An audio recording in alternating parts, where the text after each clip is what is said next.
Hi, my name is Ian Vokes. I'm a licensed general contractor here in Florida. We're located in Southwest Florida in South Lee County. We service Lee and Collier counties. I'm also a real estate entrepreneur and investor. Um, so I decided to make a video series titled As the Virus Turns. There were supposed to be 8 episodes, videos, and this one is number 4. I decided to make it 1 out of 4, so I'm eliminating the last 4 videos of this video series. Just ran out of time this week, busier than I thought I was going to be with a lot of stuff going on, and also the response isn't the greatest since I'm newer at making videos, and so I'm going to sum up everything that I wanted to about talk to you about in 4 videos in one video. Um, so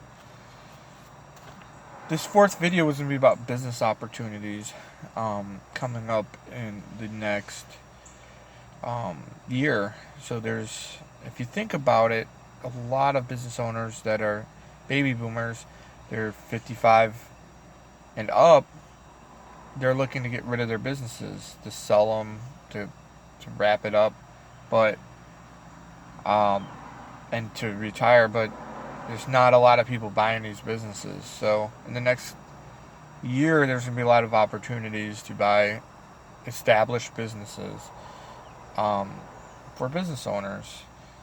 And the way to do it is not to get a bunch of debt. Debt is an enemy of a business. As you can see, what we're going through right now with as the virus turns, businesses are begging the government for money. They have high debt levels. They can't make their payments. They're going to go bankrupt. So you don't want to become one of those by extending yourself with debt. But you do want to start acquiring businesses, and I'm talking about on the creative level, similar to creative real estate investing. So that's something that you should be thinking of. So another video I was going to make was about real estate investing. And the last downturn, there was a lot of blood-sucking investors just trying to steal people's properties. And that was fine because there was so much blood on the street. This time around, there is quite a bit of blood on the street, but our fundamentals as an economy is pretty solid still from pre-pandemic. And I think we're going to bounce back very quickly. And so there's not going to be a huge window of opportunity. There's going to be a very narrow window of opportunity. But there's going to be opportunity. And opportunity is going to be in helping people. For instance, what I'm doing is the same strategy as I did in 2010 and 11. What I did was I wanted to help people. So I'd buy a property from somebody. And then back then you were able to do this with Dodd-Frank laws, from what I've heard.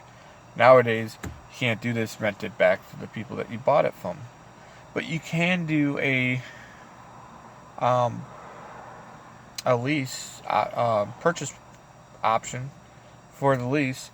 So you put it under contract with them to purchase it back in 2 years, rent to own, and then they purchase it back from you in 2 years. So that way you're helping people stay in their home when they're in financial problems, instead of being a blood-sucking investor trying to snatch everybody's properties. Because we're dealing with homeowners here, we're not dealing with other businesses. So I believe that I'm going to have an upper hand in purchasing properties. I'm going to have a bunch of properties I'm going to be wholesaling, I'm going to be fixing and flipping, and I'm also going to be buying and holding and doing this rent back,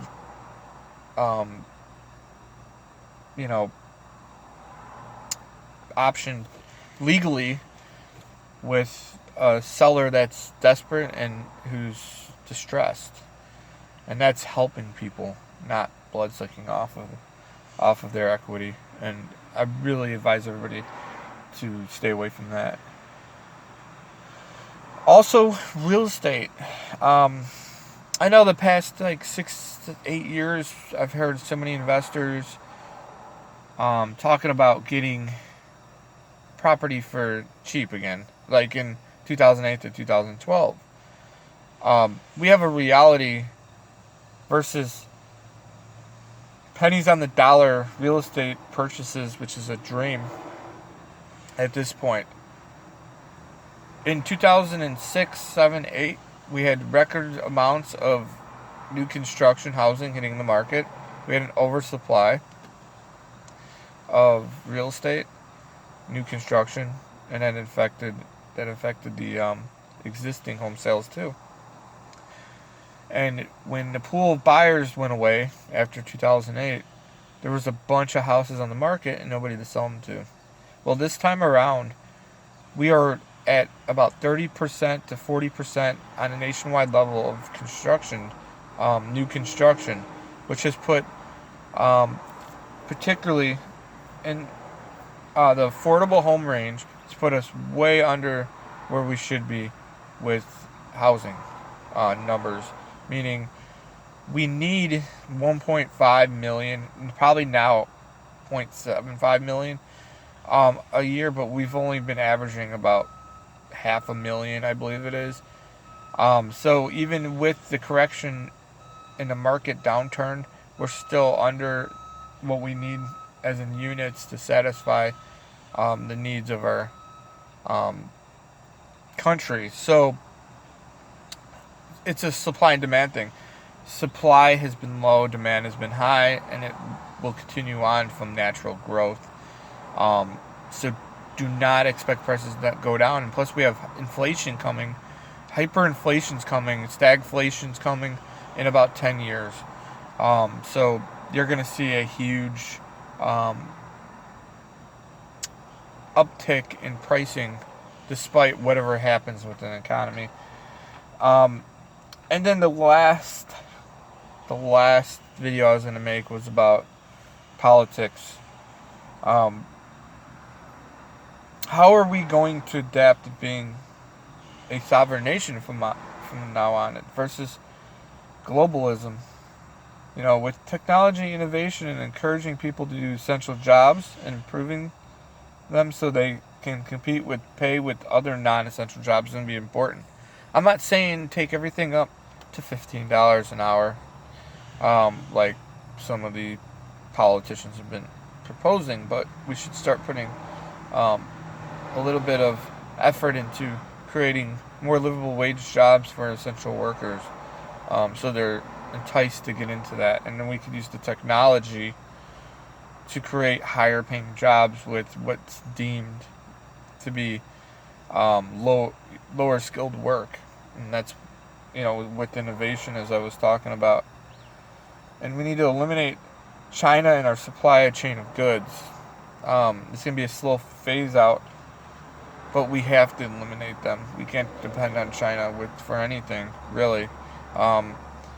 They're notoriously known for cheap products, cheap, crappy products anyways. I mean, we have Mexico, we have India, we have all these emerging economies and countries that can supply us with great products. We don't need China. And after this whole ordeal, the pandemic that they caused there's conspiracies floating around, but it's known that it originated there and they withheld information. So just that, I'm not getting into conspiracy theories or what opinions are, but they kind of caused this problem. We need strong borders. We need to screen people coming in from China. And I'm not against Chinese people in America. I love Chinese people that live here. They're Chinese American people, and they're great, hardworking people, and they're nice too. And even people in China are very nice. It's the Chinese Communist Party, the CCP, I believe it's called. that is dictating China. So, that, I mean, we can't do anything about that. Um, I would like to see an uprising in China, and people revolting against their corrupt system. But think about it. I mean, think about the death, the pain in the economy they've caused, and it doesn't matter how you stand on it. The numbers are the numbers, and this is something we're going to be dealing with for up to 18 months. There's no doubt about it. Possibly even longer. We might even deal with this forever, like the flu we deal with.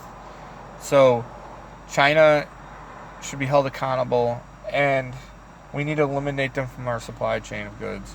And we need to start manufacturing here in America again. So, I'm going to wrap this video up and this series up.